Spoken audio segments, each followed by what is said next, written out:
শরীর শুকায় যার ভাজি কলা কিনলে কলা হম ভরেব কলা হাই না মাছের বারম ভরেব গাইলে আগে ভাজি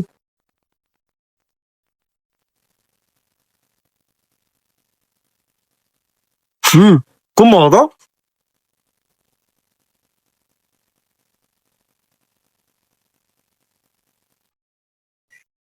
তো এ ভাই এই তুই দাঁড়া এদিকে আস। ভাই এদিকে আস। ভাই কলাটা খেয়ে কলার খোসাটা রাস্তায় এভাবে ফেললেন কেন? কেন ভাই এতে কি হবে সমস্যা কি এই কলাটা খেয়ে যে খোসাটা ফেললেন রাস্তার মাঝখানে কেউ অসচেতন ভাবে না দেখে এসে পাড়া দিলে সে পিছলে পড়ে তার কোমরে হাড়গোড় ভাঙতে পারে। তাছাড়া এটা একটা রাস্তা, চলাচলের পথ, পরিষ্কার পরিচ্ছন্নতা এটা আমাদের নৈতিক দায়িত্ব, সামাজিক কাজ। এটা আপনি কি করলেন?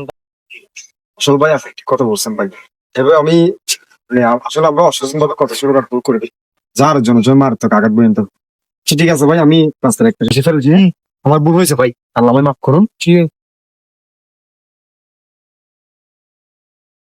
ধন্যবাদ ভাই, খোসাটা যে নির্দিষ্ট একটা জায়গায় ফেলছেন, অনেক ভালো একটা কাজ করছেন।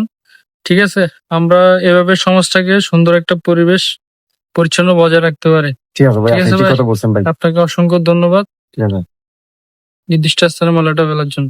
আল্লাহ হাফেজ ভাই ভালো ঠিক আছে, থাকবেন নিজে সচেতন হন, অন্যকেও সচেতন করুন। আসুন আমরা সবাই মিলে আমাদের সমাজকে পরিষ্কার পরিচ্ছন্ন মুক্ত একটি সুন্দর বাংলাদেশ গড়ে তুলি।